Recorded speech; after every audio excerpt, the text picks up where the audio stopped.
We're back! On est back, purée. Ça fait longtemps, Mélo. Yeah. Ça va depuis? Oui.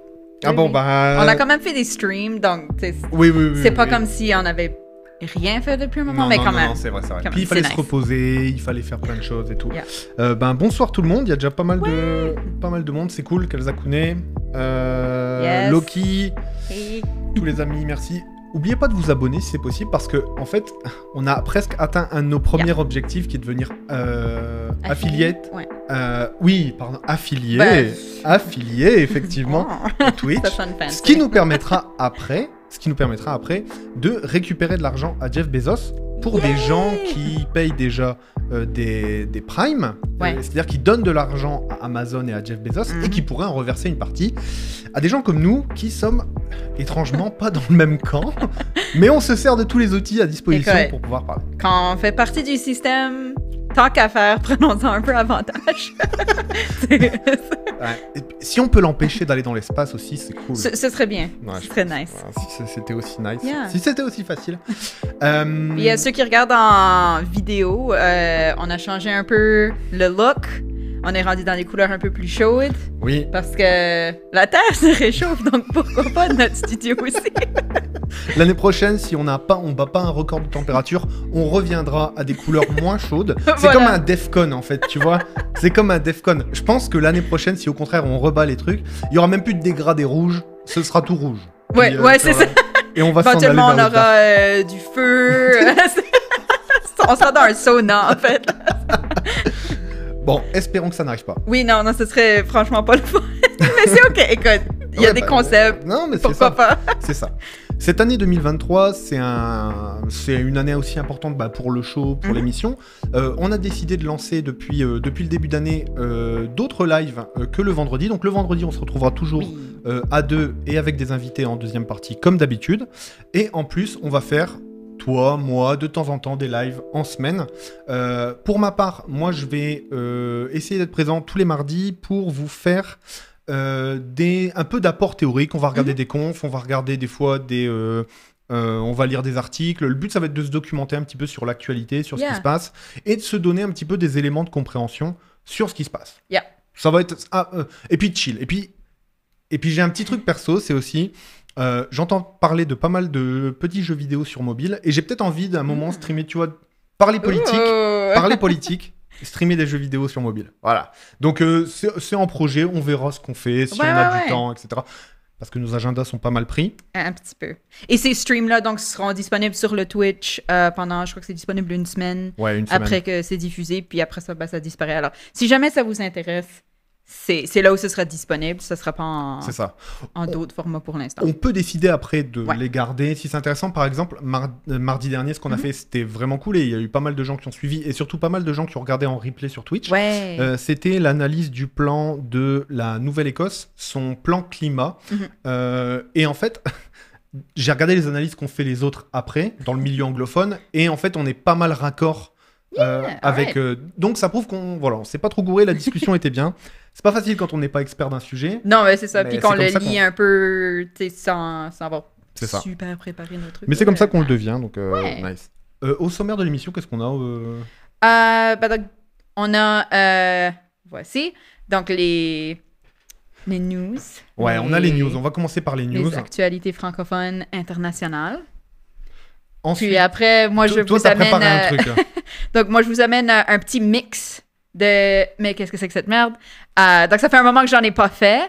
Et là, je me suis dit, OK, on a pris des vacances. Je fais un petit sommaire de quelques trucs qui sont passés pendant ce temps-là, à différents niveaux d'impact ou non, mais des trucs que j'ai retenus que je pensais qu'il serait bien de Vraiment discuter. intéressant. Voilà. Oui.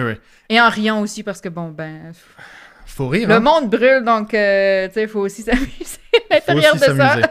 Et en deuxième partie d'émission, on est suffisamment chanceux d'avoir à gauche, c'est une chaîne YouTube, c'est une organisation qui est représentée par à gauche, et on va donc une personne qui par exemple veut maintenir son anonymat, Quand on est militant de gauche, des fois, ça peut se comprendre. Oui. Surtout quand on va publier pas mal, qu'on va pas mal activer des réseaux, etc. Donc, ça peut se comprendre. Et on va se poser justement cette question de l'anonymat quand on est de gauche. Quelle est l'organisation qu'on peut avoir et surtout, on a eu la bonne nouvelle d'apprendre que à gauche est basé à Montréal. Contrairement à ce qu'on pouvait penser. Et ils ne sont pas en Europe. Donc, intéressant. Au sommaire des news, je peux leader un petit peu les news si tu veux. Au sommaire des news, on va aller regarder ce qui se passe en Afrique pour cette année 2023. Il y a pas mal d'élections. Il y a une élection qui vient d'avoir lieu dans un pays qu'on commence à apprendre à connaître, au Bénin. Une élection législative dont l'issue a été un petit peu intéressante et on va juste regarder ça. Et puis, bon voilà, bref, je passe à travers les élections. La retraite en France... Ça va être un sujet d'actualité majeur parce que voilà, c'est un peu chaud ce qui est en train de, ce qui est en train de se passer. Ah oui. Oui, le décalage horaire. Effectivement. Ouais. Merci. Oui, c'est moins intense quand c'est à Montréal que genre au Bénin, par exemple. Exactement. Shout out à Anas qui est resté debout très tard pour nous parler. Ensuite, du coup, donc les retraites en France, on va passer à travers ça. J'ai fait un live il y a 2 semaines justement pour parler pas mal du sujet de manière un peu technique. Je vais revenir un peu sur les éléments depuis que la réforme a été annoncée et surtout ce qui va suivre. Enfin... Ça, c'est un truc... on tombe un peu des nues là-dessus. C'est les mines de charbon qui mangent un village en Allemagne. Ça vaut la peine de faire un détour là-dessus parce que voilà, il y a une ZAD qui est en train de s'organiser. Et surtout, j'ai regardé un reportage tout à l'heure qui était vraiment pas mal. Donc voilà. Je vais vous faire aussi une petite météo des fachos. On a toujours besoin de suivre un peu le climat. Qu'est-ce qui se passe autour de ça. Donc, petite météo des fachos. Voilà, c'était un peu agité, il y avait pas mal de perturbations cette semaine, donc on va passer à travers ça. Et enfin, la bonne nouvelle de la semaine, il y en a quand même. Et il y en a même 2. Oh, wow. Il y a même 2 bonnes nouvelles. Enfin, on a identifié 2 bonnes nouvelles. Des bonnes nouvelles, il y en a plein, clairement, mais on en a identifié 2 qui ont l'air plutôt pas mal. 2023, année d'élection en Afrique, notamment les élections municipales, législatives et les référendums dans la plupart des pays francophones d'Afrique. Donc, par exemple, au Bénin, c'était les législatives cette semaine. En Tunisie, ce sera à la fin du mois. Djibouti, on aura des législatives en février. Mars, des sénatoriales au Cameroun. Alors, je vous garantis pas qu'on suivra de manière technique toutes ces élections. Parce qu'on va déjà, à titre perso, moi déjà, comprendre. C'est ça. Il y a tellement de pays, il y a tellement de choses, donc on va regarder ce qui se passe. Le Mali, ça va être intéressant parce qu'on sait que le Mali traverse une crise politique intéressante et surtout avoir une envie d'indépendantisme vis-à-vis de pas mal des anciennes influences coloniales, remplacées par la Russie, lol, mais n'empêche que c'est intéressant d'aller voir ce qui se passe. Mauritanie, Côte d'Ivoire, Togo et... Eswatini. Je ne connaissais pas. Swaziland, ok. Merci. On va bien sûr remercier comme d'habitude la technique qui vient aussi nous souffler des fois des prononciations intéressantes. Alors, juste pour dire que Facebook, dans leurs statistiques, n'ont pas changé le nom du pays qui a apparemment été renommé d'après nos sources techniques. En 2019, ça dit encore Swaziland. Donc, s'il y a jamais quelqu'un qui est un admin quelque part sur Facebook, si vous regardez des stats de qui regarde quoi dessus votre page, ça dit encore Swaziland. Donc, nice. By the way. C'est nice. Mais Facebook, c'est un peu le réseau social de l'avant. Oui, mais tu sais, c'est un peu l'Internet Explorer. C'est bien de se mettre à jour quand même. Là, ouais, je comprends. Je vais juste parler des législatives au Bénin qui me semblaient vraiment intéressantes. Les législatives de cette semaine voient les 2 partis soutenant le président Patrice Talon arriver en tête. Il y a une situation un peu particulière au Bénin puisqu'il n'y avait pas d'opposition à l'Assemblée nationale les 4 dernières années. C'est-à-dire que tout le monde était pro-président. All right. Donc, c'est plus facile de diriger un pays quand t'as le président qui est soutenu intégralement par la Chambre. À la tête de la coalition présidentielle, il y a 2 partis. L'Union progressiste qui est de centre-gauche, mais qui est plutôt de centre. Centre-centre, tu vois. Voilà. Donc, ce serait décrit de centre-gauche par des gens qui seraient de droite, par exemple. Voilà. par exemple. Et surtout, le bloc républicain, qui lui est de centre-centre, donc on va dire centre-droit. OK. Si on devait être un petit peu clair sur l'échiquier. Et ça offre une large majorité quand même au président, mais on peut noter que les démocrates qui, eux, se placent plus ou moins à gauche, on va appeler ça un centre-gauche parce que c'est une gauche assez molle au Bénin. Ouais. Et la situation, visiblement, politique au Bénin a l'air d'être assez stable par rapport à pas mal d'autres pays dont on pourra parler d'ailleurs juste après. Mais donc, du coup, il y a près de 25% des sièges qui ont été repris à cette majorité de 100% là, par les démocrates qui se classent à gauche. Et donc ça peut être un signe intéressant de ce qui va se passer. On a une pensée pour Anas Seko, notre nouveau camarade écologiste au Bénin, le jeune, en espérant voir un jour peut-être un parti écologique au Bénin. Ça pourrait être intéressant. On sait que l'Afrique, l'Europe ne vivent absolument pas du tout les mêmes réalités, surtout du point de vue de l'écologie. N'empêche que ça va être intéressant de voir comment mêler ces questions-là. Donc là, on va suivre un petit peu ce qui se passe au Bénin dans les prochains mois, en espérant que cette opposition puisse faire son travail d'opposition, tout simplement. Ça serait nice. Ça serait nice. Juste exister, ce serait pas mal, tu vois. Année d'élection en Afrique toujours, les présidentielles qu'il ne faudra pas manquer. Alors, il n'y en a pas énormément dans des pays francophones, il y a juste Madagascar et la République démocratique du Congo. Et je vais juste faire un focus sur la RDC, justement, le président Félix Tshisekedi, j'espère que je le prononce vraiment bien, a déjà annoncé sa candidature et comme en 2018, il devrait être opposé à l'homme d'affaires Martin Fayoulou. Les enjeux de cette élection, c'est d'abord bien sûr la sécurité en République démocratique du Congo, parce qu'on sait qu'il y a toujours la guerre au sud Kivu, qui est vraiment une des parties les plus orientales de la République démocratique du Congo. Il y a notamment des pays frontaliers comme le Rwanda qui disent « Non mais guys, on peut pas prendre tous vos réfugiés, réglez votre problème ». Une des choses intéressantes à noter, c'est que ces troubles de violence sont notamment faits par le M23. M23, ça veut dire c'est le mouvement du 23 mars qui était censé être une acceptation de d'un retour d'une des ethnies Tutsi. Donc enfin voilà, je vais pas refaire l'histoire de l'Afrique, l'Afrique centrale, tu vois, mais ça ramène au génocide au Rwanda et tout ça. Exactement. Qui sont des influences colonialistes. Exactement, notamment de la Belgique. Ça, c'était intéressant. Et donc, en fait, le M23 dit que lui est en train de se faire spoiler. Le gouvernement central de la République démocratique du Congo, avec le soutien de l'ONU, essaie de stabiliser les choses dans la région. Donc, tout ce qu'on peut espérer pour cette élection, en tout cas, pour l'instant, personne n'est convaincu que le bilan du président actuel est bon vis-à-vis des violences. Donc là, il reste un an pour, de un, stabiliser la situation au niveau sécuritaire, parce que ça affecte tout le pays, cette guerre. Et surtout, il y a d'ores et déjà les questions électorales qui sont... Voilà. Où tu te dis, il y a vraiment une impression que ça va pas être full transparent. Et donc, ça va être intéressant. Il reste un an pour faire toute la transparence et surtout sécuriser cette élection. On verra ce qu'il en est. Pourquoi un focus aussi sur la République démocratique du Congo ? Tout simplement parce que c'est le pays francophone le plus peuplé au monde et que si on parle francophonie internationale et actualité, on ne peut pas passer à côté de la République démocratique du Congo. Voilà. Il faut absolument apprendre à se connaître. Donc voilà, un soutien à tous les Congolais, surtout ceux qui subissent du coup ce qui se passe au Nord Kivu. All right. Ça, c'est quelque chose qui te tient à cœur. Je sais que tu es très, très... avec raison, là. Mais les retraites en France là, et la réforme et tout, c'est quelque chose qui te motive, on va dire. C'est un petit peu vivant ce qui est en train de se passer là en France.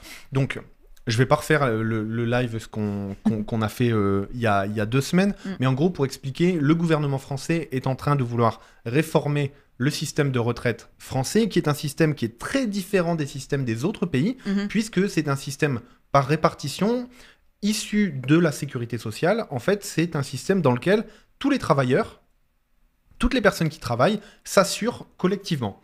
Donc, juste pour faire une petite explication, sur les payes, c'est-à-dire sur l'argent produit par les travailleurs, il y a une ponction qui est faite pour aller dans une caisse de sécurité qui protège les Français contre tous les risques de la vie. Ça, c'était le projet initial qu'il y avait dans le projet du Conseil national de la résistance, où en fait, en gros, les travailleurs s'assurent pour garantir la sécurité de tout le monde. Donc on est protégé contre la maladie. Il y a une caisse maladie qui paye l'intégralité du système hospitalier français et payée grâce aux cotisations des gens. La famille, alors c'est pas un risque la famille, mais le fait d'avoir des enfants, ça peut te mettre dans des situations à risque. Et donc, tout ce qui est des allocations familiales est payé à travers ça. On a aussi la perte d'un emploi et le chômage qui sont payés à travers les cotisations. Et enfin, le risque de la vieillesse, qu'on va appeler tout simplement la retraite, qui est payé aussi à travers ces cotisations. Depuis 40 ans, le but c'est de détruire ce système. Yeah. Parce que si tous les travailleurs s'assurent collectivement, il n'y a pas de business à faire du tout de la part des entreprises, comme ça peut se faire par exemple au Canada, en Amérique du Nord, enfin aux États-Unis ou dans plein d'autres pays comme en Angleterre. Du coup, le but c'est de casser ce système collectif pour en faire un système privé et faire un peu d'argent, parce que ça représente énormément d'argent. C'est presque l'équivalent du budget de l'État français. Ça représente tout le monde qui travaille. Exactement. C'est beaucoup de gens. Et ça les protège. Donc voilà.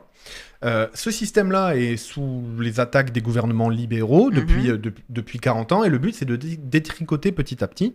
Là, ce qui se passe en France, c'est une réforme où, en fait, le but, selon ce que dit le gouvernement, c'est de protéger le système et de protéger les gens en allongeant la durée de cotisation pour faire que la caisse reste toujours à l'équilibre. Ça, c'est leurs arguments à eux. Il y avait plein de manières de pouvoir équilibrer la caisse, en sachant que l'année dernière, la caisse a été excédentaire. Il y avait plus d'argent des retraites qu'uniquement ce qu'il a fallu payer aux retraités. Weird. Donc, c'était excédentaire. Mais il y a un organisme qui surveille ça, qui s'appelle le COR, le Comité d'orientation des retraites, qui, lui, surveille un petit peu où en sont les chiffres. Et ce que dit le COR, c'est qu'à partir de 2035, on devrait avoir des retraites qui vont commencer à avoir un déficit. Un déficit de l'ordre de 18 milliards d'euros. Et pour combler ce déficit, il faudrait du coup, selon le gouvernement, travailler plus longtemps pour faire qu'il y ait moins de retraites à payer et plus d'actifs. Ce qu'il faut dire, c'est que la retraite en France n'est pas du tout à risque, si on regarde les chiffres, puisqu'il y a à peu près 160 milliards de fonds de réserve entre la caisse publique et les caisses privées qui permettraient de renchérir et de renflouer ça. Et surtout, il y aurait eu plein de manières, si on voulait absolument combler le déficit, de pouvoir le faire. Il y avait notamment une chose, c'était d'augmenter un petit peu ces cotisations. C'est-à-dire que les travailleurs auraient mis un tout petit peu plus dans la caisse pour renflouer.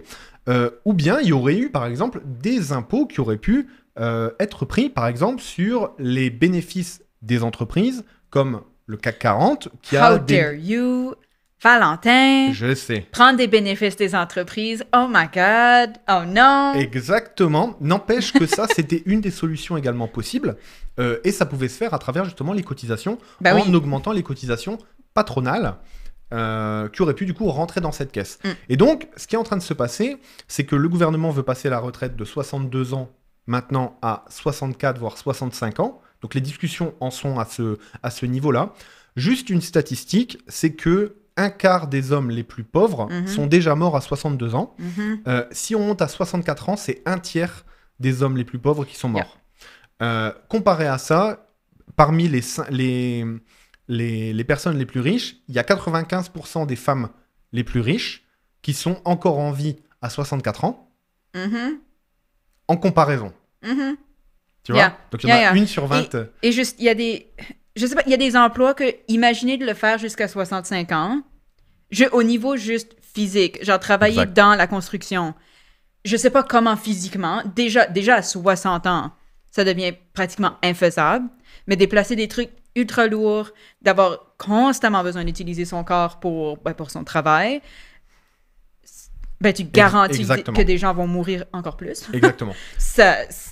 C'est pas humain. Exactement. Tout simplement. Et qu'est-ce qui va se passer derrière ça? Bien sûr, là, c'est la première fois depuis des années où tous les syndicats français se sont mis d'accord pour aller manifester et pour, en gros, déclencher des premières journées de grève parce que, on le rappelle, une des manières de faire reculer un gouvernement sur des réformes qui semblent, du coup, injustes, surtout que je rentre pas dans le détail de la réforme, mais en gros, les personnes qui vont payer le plus cher cette chose-là, c'est les gens qui commencent à travailler tôt et les femmes. Donc, en gros, les boulots qui sont le plus prenants et les plus usants pour le corps. Donc du coup, c'est profondément injuste ce qui est en train de se passer. Yeah. Et en faisant payer un peu plus tout le monde, ou un peu plus les riches, on serait capable de bien faire vieillir tout le monde. Surtout que, par exemple, on sait qu'en France, la plupart des présidents d'associations, les gens qui s'occupent des enfants, etc., sont la plupart du temps des retraités qui profitent et qui sont toujours actifs dans leur vie. Et donc ça, voilà, ça pourrait être intéressant. Yeah. Une chose sur laquelle je vais revenir aussi, c'est que un des arguments du gouvernement était de dire oui, mais il faut une solidarité entre générations. Wow, ok. Et c'est là où je veux en venir. Les amis, il peut pas y avoir de solidarité, on peut pas invoquer la solidarité entre générations, surtout si on dit aux jeunes, payez les retraites des personnes les plus vieilles, alors que les personnes les plus vieilles, en le même temps, ont profité d'une terre qui était cool et en ont fait n'importe quoi pour nous laisser une terre de merde. Donc, je me maîtrise quand je dis, il y a peut-être pas un conflit générationnel en général, c'est-à-dire qu'il y a, pour moi, vous le savez, les amis, il y a une lutte des classes. Est-ce qu'il y a une lutte des âges ? Je commence à me le demander. Ça va être intéressant de voir si les jeunes vont pas commencer à se désolidariser aussi des personnes plus âgées et plus aisées. Et notamment, la retraite, ça a l'air d'être un bon exemple. Quand on nous dit, les jeunes, vous allez travailler pour vos aînés, et là, je pense que ça va bloquer à un moment. Surtout qu'on voit que la plupart du temps, c'est les pauvres et les jeunes qui font le plus d'efforts, que ce soit dans les mesures climatiques ou encore là dans des mesures économiques comme c'est le cas pour la retraite. Voilà un petit peu ce que j'avais à dire sur les retraites. On va voir ce que ça va se passer. Pour moi, je mettrais bien une petite pièce sur le fait qu'il y a un blocage monstre. Il y a beaucoup de colère dans pas mal de pays, mais notamment en France. Et on va rappeler que le gouvernement d'Emmanuel Macron gouverne sans l'Assemblée nationale, puisqu'il décoche ce qu'on appelle un 49.3, c'est-à-dire un passage en force des lois sans vote de l'Assemblée. Ça fait 10 fois qu'ils le font sur 10 sujets assez importants, des sujets techniques, mais aussi des sujets importants. Et je pense qu'il y a vraiment une colère en cours. Peux-tu expliquer le 49.3 ? Parce qu'on a beaucoup vu le terme passer dans les réseaux, s'il y en a qui juste suivent ce qui se passe en France en général, au niveau politique, mais c'est souvent pas expliqué. Dans la Constitution française, il y a l'article 49 alinéa 3 qui dit que une fois par texte, on peut, une fois par saison parlementaire, c'est-à-dire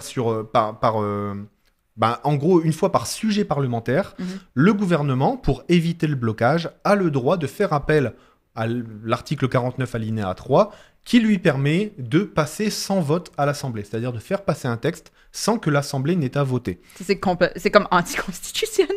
En tout cas, c'est dans la Constitution, mais c'est antidémocratique. Pour des mesures d'urgence ou des trucs comme ça, mais ça a tellement l'impression d'être genre juste une insulte. Exactement. Loki, générale. Qui dit que c'est un scandale, effectivement. C'est une des mesures qu'on pourrait juger les plus antidémocratiques. On va rappeler qu'il y a plein de gouvernements dans le passé qui les ont utilisées. Donc ça fait partie de notre constitution à tous. Mais ça nous pousse aussi peut-être à réfléchir à quels sont les outils justement dont profitent les gouvernements. Est-ce qu'il ne faudrait pas maîtriser ça dans une prochaine constitution ? Ça peut être intéressant de se poser la question. En tout cas, là, le gouvernement gouverne seul, sans les députés, sans la Chambre. Quelque chose qu'on n'imagine absolument pas et qui serait totalement impossible, par exemple, au Canada. Donc ça, voilà, intéressant. On va voir ce que ça donne. Et moi, je mets mon petit billet sur le fait que le gouvernement ne tiendra pas 3, 4, 5, 6 manifestations, grèves. La grève générale, c'est le meilleur outil des travailleurs. Parce que on a beau leur dire qu'ils servent à rien aux travailleurs et qu'il faut bosser plus. Le jour où ils s'arrêtent de travailler, il ne se passe plus rien. Du coup, espérons une bonne grève à nos amis en France. On va les soutenir de loin. En tout cas, moi, toi aussi. Oui. Là, ça... Nice. Allez, on va protéger du coup notre retraite. D'ailleurs, toi, t'es franco-canadienne, tu pourrais peut-être profiter de la retraite aussi. Je vois, mais j'ai pas travaillé en France, donc... Peut-être une censure du système, là, justement, pour fâcher les fachos. I'm part of the problem. Ok, on avance. Ça c'est... Je sais même pas quoi dire pour ça, c'est fucked up, comme j'ai pas de bons mots. Je peux t'expliquer la situation un petit peu si tu veux. Oui. Alors, l'Allemagne, vous le savez, ça fait un certain nombre d'années où ils ont dit non au nucléaire. C'est-à-dire qu'ils ont arrêté le développement de projets et ils ont arrêté les centrales. Et parce que, en attendant, ils ont lancé un plan autour des énergies renouvelables et surtout bah, ils ont relancé les centrales à gaz et les centrales à charbon. Avec la crise qui est en train de se passer, puis le fait qu'on soit en hiver, il y a de plus en plus besoin de charbon en Allemagne.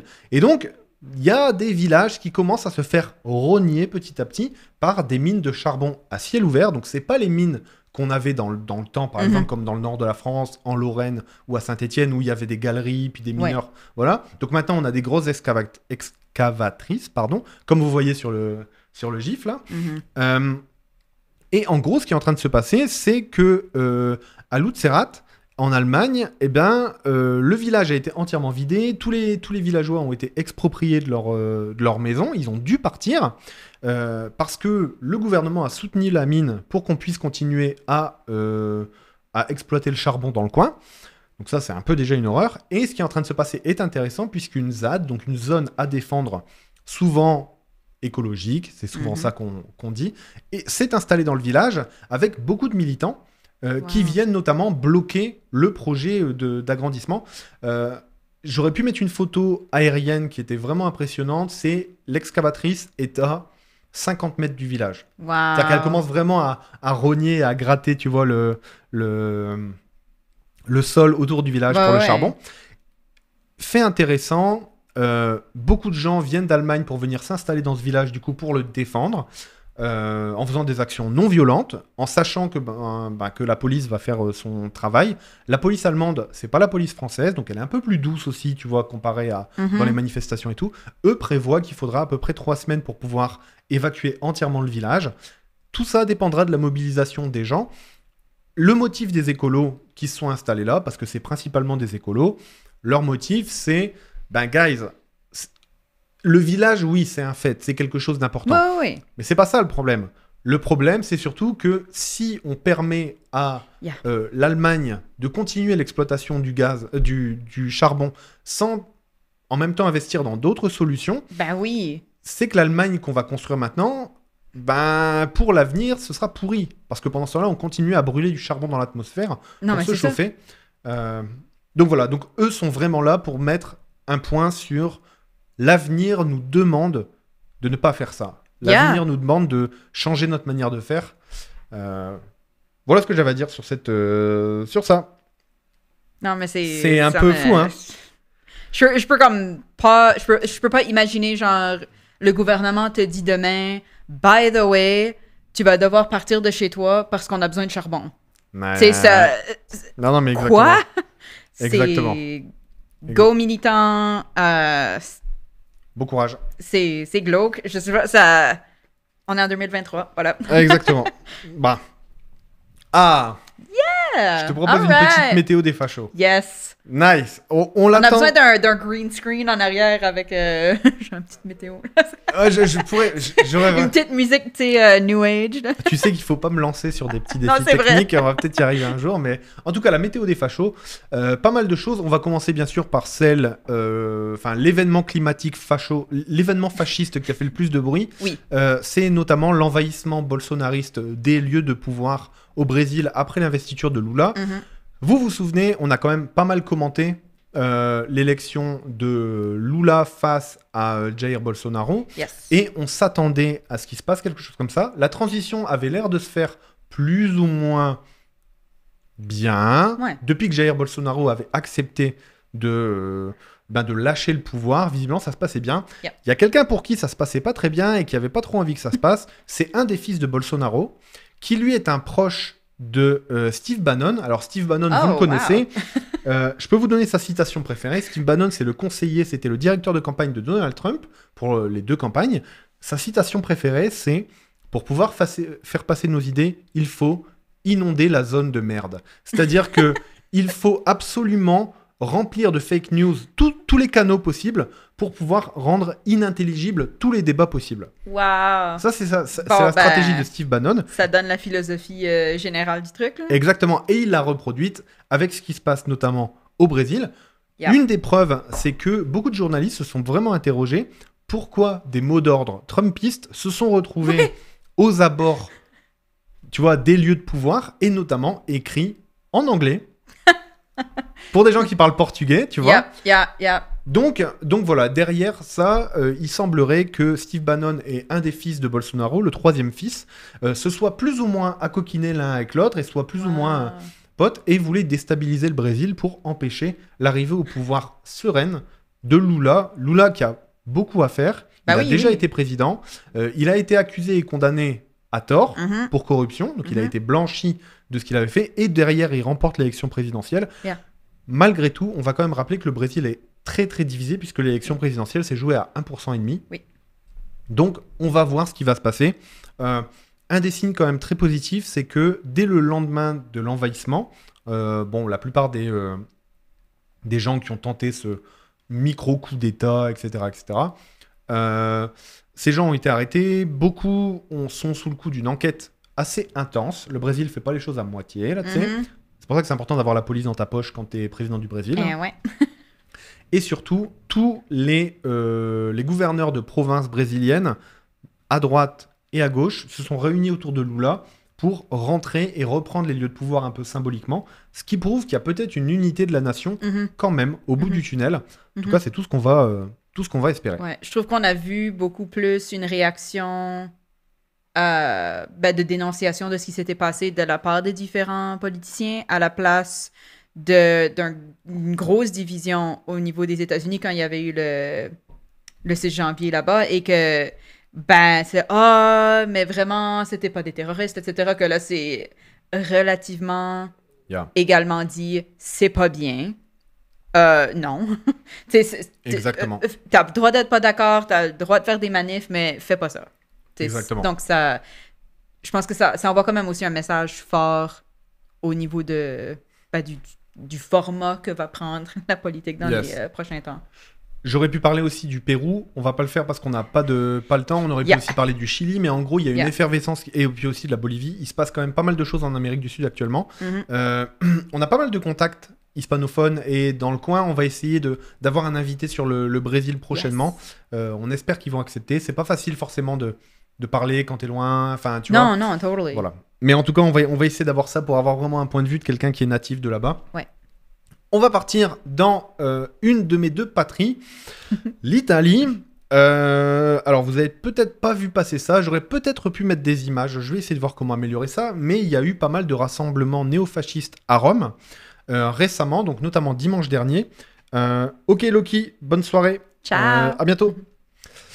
Donc du coup, rassemblement néofasciste à Rome, donc des centaines de militants fascistes armés de bombeurs noirs, crânes rasés comme on les imagine, avec des croix celtes un petit peu partout, se sont réunis un petit peu à la mémoire de partisans à eux qui sont morts dans les années 70, et en gros ils ressassent cette sorte de truc là. Bon, bien sûr c'est triste quand t'es quand un camarade, tu vois, meurt quelle que soit la lutte, etc. Bien sûr. N'empêche que là, le symbole qui est donné, c'est que en toute liberté, ces gens-là se sont rassemblés. Les images sont un peu effrayantes. Donc, ça ressemblait un petit peu aux chemises noires de Mussolini, tu vois.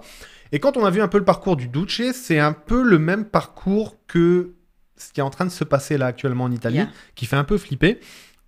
Et notamment, donc, ces centaines de militants se sont rassemblés et ont marché alignés au pas, brandissant des drapeaux, voilà, et ont notamment fait des saluts nazis, fascistes, ce que eux appellent des saluts romains. Ouais, c'est bien de rebrander les choses là, mais alors en plus c'est rebrandé, genre classicisme. Ouais, non, mais c'est ça, romain, ça a l'air propre et tout, tu vois. Donc voilà, petite parade tranquille néo-nazi et néo-fasciste directement à Rome. C'est de l'appropriation culturelle, Valentin. Ouais, je sais.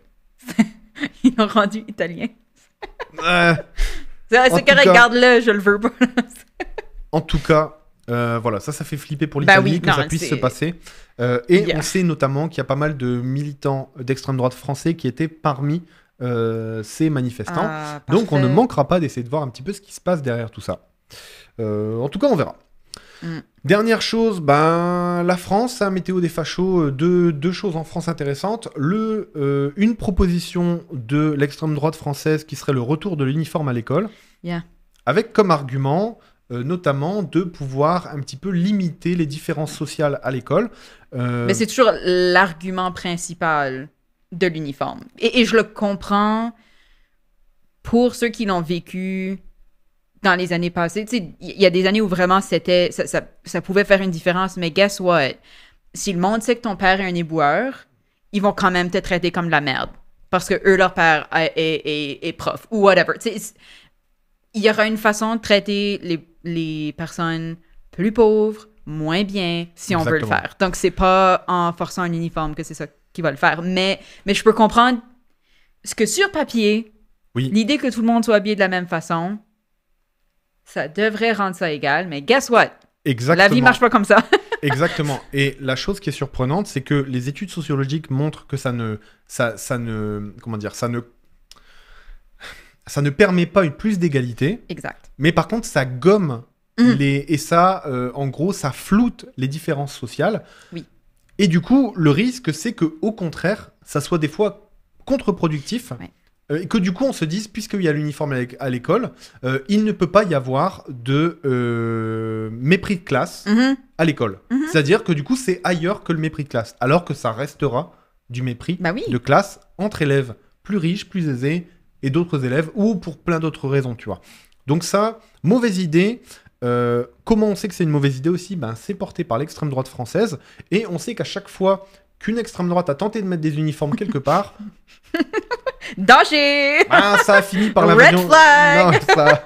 Non, les Polonais s'en souviennent, tu vois. Ça a fini par l'invasion de la Pologne et les menaces hitlériennes, tu vois. Donc, clairement, on va pas faire de raccourcis. L'Angleterre a un uniforme. Il y a plein de pays qui ont des uniformes. Voilà. Mais quand c'est l'extrême droite qui te le propose, il se passe quelque chose. Puis enfin, dernière chose, voilà, la shitstorm que s'est pris Omar Sy sur le film Tirailleurs. Ouais. Je pense que je vais passer vite dessus, mais en gros, intéressant d'aller voir la prise de parole de Omar Sy, qui est un acteur français, qui tournait dans un film qui s'appelle Tirailleurs, qui était un peu... C'est romancé, mais c'est un petit peu à la mémoire des tirailleurs sénégalais qui se sont battus en France lors de la Première Guerre mondiale. Et du coup, c'était un film un petit peu historique, hommage, etc. Ouais. Et l'extrême droite lui est tombée dessus en disant notamment... De quoi tu nous parles? C'est encore un film de wokiste. Quand c'est genre, non, mais ça s'est passé, là. Oui, c'est un film, mais la bataille s'est passée. Les gens sont allés se battre là. C'est pas une invention à ce niveau-là. Exact. Sorry, not sorry, man. Et ce qu'il disait, lui, c'est que si je suis attaqué, c'est pas pour ce que je dis, c'est aussi pour ce que je suis. Parce qu'il est noir, tout simplement. Avec l'extrême droite, elle a un petit peu de mal avec les autres couleurs, tu vois. Et il y a aussi le fait que lui ait dit, mais... Quand on vous parle d'autres conflits autour du monde qui ne touchent pas des Blancs, vous êtes un peu moins sensible que quand c'est l'Ukraine avec des chrétiens, etc., etc. Donc lui, ça, c'était une prise de parole qui était assez claire et assez définitive. Oui, du genre, quand il y a des conflits en Afrique, vous vous en foutez, mais quand il y en a en Ukraine, il faut aider tout le monde. Et évidemment, il faut aider les gens. C'est pas ça qu'il voulait dire. Tout le monde, la guerre, c'est une horreur partout. Mais et l'extrême droite a très mal réagi à ça. Voilà. Oh, what? En disant, non. Comment tu oses nous critiquer, nous, alors que nous t'avons hébergé, enfin, tu vois, un truc un peu... Ouais, paternaliste au max, là. Ouais, puis néocolonialiste dégueulasse. Oui. Bref, donc Omar Sy, bon courage. Je pense que t'as pas besoin de Mélo et Val pour te soutenir. Mais on t'aime, t'es cool. Mais on t'aime, t'es cool. Et j'ai hâte de voir le film. Il est pas encore en distribution au Canada. J'ai demandé à Cinéplex. C'est juste en France et en Pologne en ce moment, apparemment. En France, c'est où? En Pologne. C'est ça qu'il m'a dit. Random. Nice. Bon. S'il y a des connexions, faites-le venir au Canada, s'il vous plaît. Ok, 2 bonnes nouvelles cette semaine. La première, c'est que la France à l'Eurovision... bon, c'est pas très important. J'ai mis la news parce que toi, tu kiffes l'Eurovision. Mais la France sera représentée par une chanteuse canadienne, donc québécoise, Lazara, le 13 mai prochain à Liverpool. On s'en fout de l'Eurovision. Toi, t'aimes bien. Oh, mais comme... J'aime ça parce que c'est tellement over the top. La finale dure 4 heures, ce qui est complètement insane à mon... Travailler en événementiel et te dire « Je vais faire un show de 4 heures déjà », tu te poses des questions. Est-ce que vraiment c'est nécessaire? Mais c'est tellement over the top et intense et ridicule. C'est super. C'est pour ça que j'aime ça. Ok. Donc voilà, France représentée par une Canadienne. Yeah. Ça, c'est cool. Yeah. C'est cool. On essaiera de l'avoir comme invité, bien sûr. Of course. Mais pourquoi pas? Je suis sûr qu'il y a moyen. Pourquoi pas? Peut-être qu'elle... Peut-être qu'elle adore Halifax, who knows? Ouais, peut-être. Peut-être qu'elle est déjà venue. La deuxième bonne nouvelle, c'est surtout que la couche d'ozone est en train de se réparer et devait être entièrement rétablie d'ici plusieurs décennies. La couche d'ozone a été notamment percée par l'usage de types d'aérosols qui étaient dans les bombes utilisées dans les années 60, 70, 80. Et quand on s'en est rendu compte, il a fallu absolument faire quelque chose rapidement, sinon tout le monde allait cramer, clairement. Ouais, littéralement. L'ozone, c'est ce qui permet de dévier les rayons UV dans la couche d'ozone.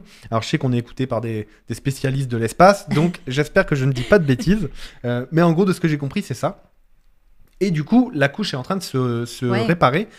Et pour moi, c'est un symbole important parce que ça prouve que quand on prend les mesures adéquates sur un problème climatique qui implique l'action de l'homme, eh bien, on arrive à régler les choses. Turns out que si les nations se rencontrent et se disent « Hey, il y a un gros problème », et ils peuvent même créer un protocole qui respecte tous, et là, on arrête de produire en majorité les trucs qui créent ce qui est en train de détruire la chose en question, eh ben ça marche. Nice! Ça marche. Oh my God. Nice. Hein? Pourquoi est-ce qu'on, utilise pas ce pattern-là pour, je sais pas, d'autres trucs comme le dérèglement climatique, I don't know, par exemple? Peut-être. C'est juste une idée. Je suis désolé, je t'ai pris beaucoup de temps. Oh my God, c'est fine. Ça va aller? Oui. Bah, je te laisse y aller. Alright. Cette image, elle me bute. Voilà. Alors, c'est ça que je vous donne pour la nouvelle année. C'est le pape qui donne du Xanax parce qu'on va en avoir besoin, les amis. Alors, qu'est-ce que c'est que cette merde? C'est l'édition, ça ne s'arrête jamais. Alors, c'est qu'est-ce qui s'est passé pendant qu'on n'a pas fait des émissions? Alors, prenez votre petite Xanax, Béni. Merci, François. Alors, premièrement, quelque chose qui est beaucoup passé et je pense qu'on a tous vécu d'une façon ou d'une autre, c'est évidemment que le dérèglement climatique, j'aime utiliser ce terme à la place du réchauffement climatique parce que ça explique vraiment ce qui se passe. Exact. Ça se passe parce que la Terre se réchauffe, mais quand on pense chauffer, on pense pas froid, évidemment. Et le problème, c'est que puisque ça se réchauffe, ça dérègle plein de choses. Et puisque ça dérègle plein de choses, il fait froid là où il devrait faire chaud et il fait chaud où il devrait faire froid. Essentiellement, c'est ce qui se passe un peu partout cette année ou dans les derniers mois. Puis on le remarque vraiment parce que c'est l'hiver. Exact. Et l'hiver, en tout cas de notre côté de la planète, il est censé faire plus ou moins froid. Et là, il fait 10 degrés. Et hier, il faisait moins 10. Genre, tu sais, par exemple.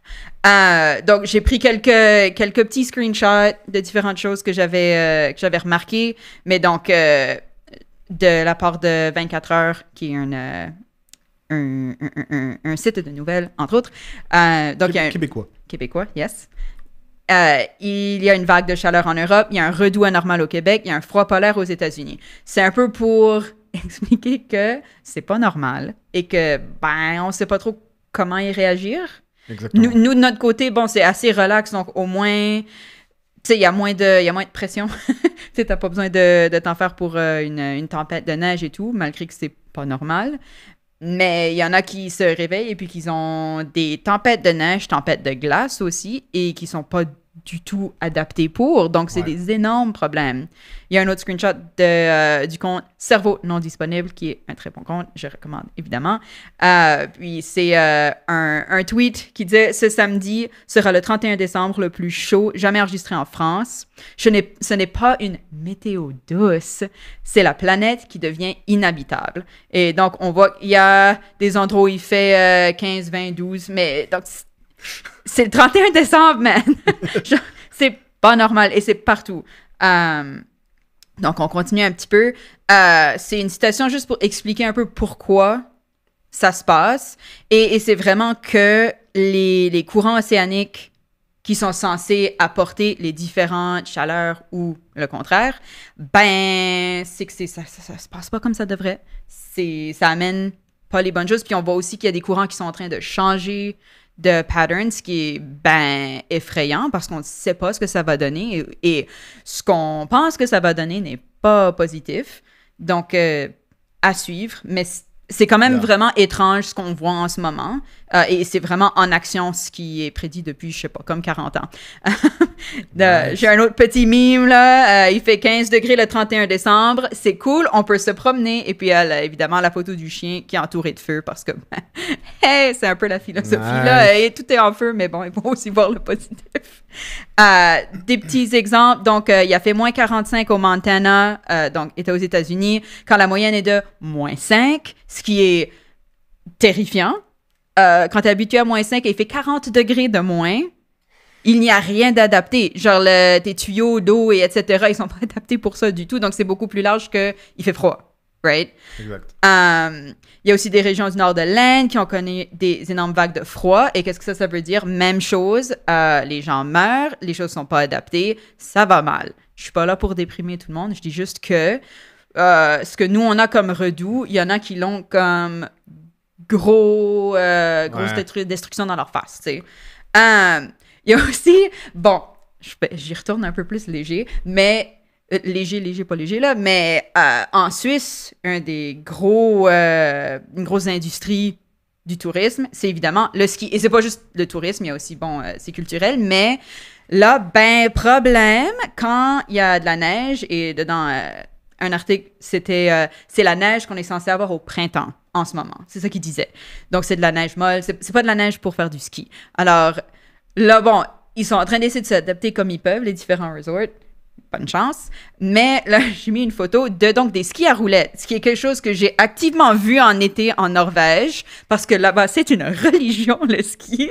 Mais bon, donc, si jamais vous êtes dans cette situation, je vous propose du ski à roulettes. Why not? Écoutez, découvrez un nouveau sport. J'ai pas fait une énorme partie dessus celle-ci, parce qu'on le voit partout, et franchement, ça m'a juste piss off. Et je veux pas envie d'en parler plus que nécessaire. Mais la deuxième histoire qu'on focus dessus, là, notre deuxième nouvelle, c'est la COP28, qui s'est présidée par un baron du pétrole. Alors, c'est la nomination controversée à la présidence. Really now? Petit extrait, et en fait, c'est juste l'introduction à l'article de la presse que j'ai trouvé très bien dit. Donc, je cite, « Il est ministre, PDG d'une société pétrolière et envoyé spécial de son pays pour le climat. » Déjà, red flag, OK? La nomination de Sultan Ahmed Al-Jaber à la présidence de la COP28 compromet-elle les chances de succès du prochain grand rendez-vous climatique qui se tiendra aux Émirats arabes unis à la fin de l'année? Gros plan sur une décision controversée. Et là, bon, on y va en détail. Mais donc, on a quitté la COP27. Je ramène des petits stats, juste pour... on retourne il y a quelques mois, où il y avait 636 lobbyistes. J'ai vu des différents chiffres, mais il y en avait énormément. De lobbyistes des énergies fossiles qui sont affiliés à certains groupes des plus grands pollueurs du pétrole et de gaz. Ce montant de personnes-là, ça représente une augmentation de 25% comparé à la COP d'avant. Donc, il y a énormément de lobbyistes du pétrole qui y sont venus.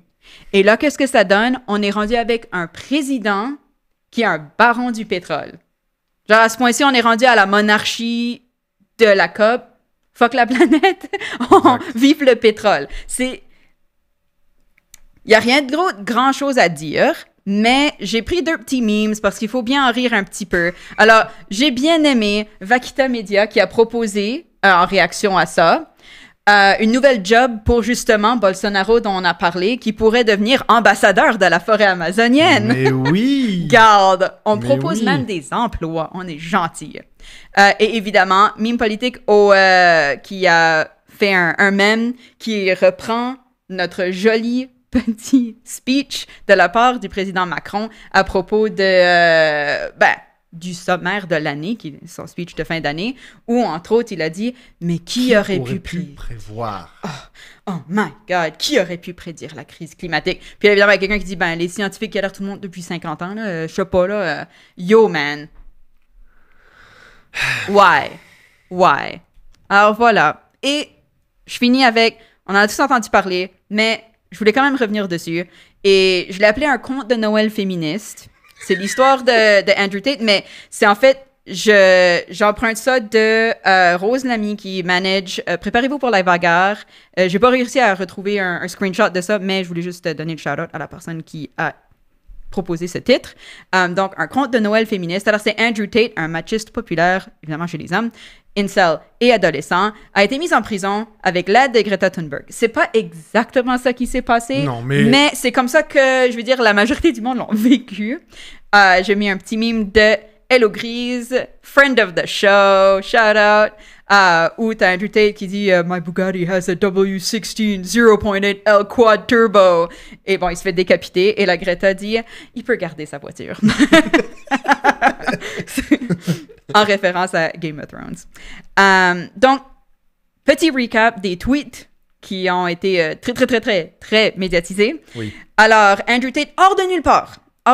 Donc Andrew Tate, c'est un... champion de kickboxing. Oui, qui a eu une carrière, je pense, bien correcte. Et qui a décidé de se rebrand comme influenceur de différentes façons, mais en gros, en voulant vendre aux hommes des façons de être plus macho, plus hommes, parce que les hommes, c'est des hommes, puis ils doivent agir comme des hommes. Et il y a juste une bonne façon d'être un homme, donc moi je vais te l'expliquer, mais il faut que tu sois indépendant, et etc. Bien, c'est comme ça que ça marche. Il a une université qu'il appelle Hustlers University, mais en fait c'est un truc où il se fait du cash en t'envoyant des vidéos où il dit comment être manly, là, comme tu sais, c'est pas... Enfin, il se fait plein de cash, et vraiment sa brand... c'est qu'il a plein de voitures et qu'il est riche. Alors là, hors de nulle part, il décide le 27 décembre, joyeux Noël, de taguer Greta Thunberg dedans un tweet de lui à côté d'une de ses voitures extrêmement chères. Et il dit, j'ai 33 voitures, ma Bugatti fait X montant de pouvoir dans son moteur. J'ai 2 Ferrari, blablabla. Bla, bla. Ça, c'est juste le début. Envoie-moi ton courriel et comme ça, je peux t'envoyer la liste complète de ma collection de voitures et leur consommation énorme de produits pétroliers. Donc, Greta qui a dû se dire « What the fuck? Pourquoi est-ce que je reçois ça? » Je sais pas des personnes qui sont liées d'une façon ou d'une autre du tout. Elle dit « oui, s'il te plaît, envoie-moi ça à smalldickenergy@getalife.com. » Donc, OK, petite bite, va-t'en. Alors lui, il prend plus de 10 heures à répondre à ça. Hein, c'est un adulte, hein, c'est un homme dans sa trentaine, je signale juste. Et il répond avec la prouesse d'un enfant de 15 ans qui dit merci de confirmer par courriel que t'as un petit pénis. Le monde voulait vraiment le savoir et je suis d'accord que tu devrais tu devrais get a life, tu devrais trouver une vie. Wow, gros cerveau. Wow. Et il le fait avec un vidéo où c'est cringe, je sais, mais où en gros il est en train de fumer un gros cigare puis il est en train d'être un macho man et il a une boîte de pizza et il dit je vais pas recycler cette boîte de pizza, screw you Greta. Le truc c'est que donc cette boîte de pizza elle est d'une compagnie roumaine. Et en Roumanie, Tate, il est un peu voulu pour des crimes vraiment terribles. Alors, c'est là où je veux aussi reculer du côté drôle de l'histoire, où quand même, c'est quand même drôle l'interaction qu'il y a eu. Greta a été awesome, as usual. Mais, donc, Tate finit par se faire emprisonner. Et donc, il était voulu en Roumanie. On voit que c'est une boîte de pizza de Roumanie. Qu'est-ce qui s'est passé? Alors, lui, pendant qu'il est en prison, bien sûr... Fox News décide de lui parler sur Tucker Carlson. Si vous le connaissez pas, moi je trouve son émission hilarante parce que c'est complètement déjanté. Mais c'est une grosse merde. Et en passant, le KKK adore son contenu. Ils sont des grands fans. Donc déjà là, problème de branding personnel à mon avis, mais whatever. Ce que Andrew Tate dit, c'est qu'il s'est pas fait arrêter. Ce qui s'est passé, c'est qu'il a souffert d'un cas de swatting qui est très populaire auprès des personnes qui sont importantes sur Internet. Quote de lui-même. Donc, tu sais, le gars s'aime pas du tout. Quand vous appelez la police et dites que quelqu'un a une arme ou qu'il y a une prise d'otage et l'équipe du SWAT arrive. Je sais pas si c'est un thing en Roumanie. La SWAT existe juste aux États-Unis, à ce que je sache, mais c'est l'équivalent d'une équipe d'intervention si jamais il y aurait un problème de terrorisme ou de une situation grave. Évidemment, c'est pas vrai, les amis, mais c'est ça que ses followers ont reçu comme information. Donc, ce qui s'est passé réellement, il y a une propriété en Roumanie. Lui et son frère sont alertés. La propriété est perquisitionnée. Pourquoi? Parce que l'ambassade des États-Unis en Roumanie communique avec la police pour dire qu'une Américaine de 21 ans, il serait détenue contre son gré. Andrew et Tristan Tate sont emmenés par la police, ils sont interrogés, ils nient tout et ils sont relâchés. Donc, entre-temps, il y a quand même une investigation qui continue, mais voilà. Ensuite, bon, il y a d'autres allégations qui ressortent, et c'est des allégations de trafic humain, de trafic sexuel, de viol, des choses un peu pas légères, disons, et ça redémarre l'enquête. Évidemment, décembre, il y a la saga qui recommence. Donc, les allégations, ça inclut genre qu'ils ont forcer des jeunes femmes à faire du contenu pornographique contre leur gré pour ensuite faire de l'argent. Donc, c'est vraiment des proxénètes numériques de la façon la plus dégueulasse. Pendant ce temps-là, il continue à avoir ses followers et tout, mais bon, ça, c'est vivre sur l'Internet. On a un petit meme update, justement, parce qu'il est encore en prison. J'ai voulu faire un petit update, savoir ce qui se passait. Et Hello Grise qui dit, donc, Andrew Tate reste malgré ses demandes de sortie de prison. Et là, ben, il y a Greta qui dit, Do you feel powerful now? Donc, on finit avec ça. Nice. Voilà. C'était bien. Voilà. Donc, ben, des fois, les gens mauvais, il y a des mauvaises choses qui leur arrivent. Voilà. C'est comme ça que je vais finir ça. Des fois, il y a un peu de justice. On espère qu'on verra s'il y a des convictions et tout, parce que bon, après ça devient beaucoup plus compliqué. Voilà, après ça devient... voilà. Mais j'espère que peut-être ça envoie un message à ceux qui le suivent pour dire, ben, écoute, peut-être que quelqu'un qui te dit comment vivre ta vie, premièrement, c'est pas la meilleure chose à suivre, en général. Mais ensuite, peut-être si c'est un incel dégueulasse. Ou voilà, peut-être qu'il y a des trucs auxquels on devrait penser. Nice. Voilà. Ok, les amis, on va se faire une petite pause et on se retrouve d'ici une dizaine, 7-8 minutes avec, à gauche, notre invité. À toutes.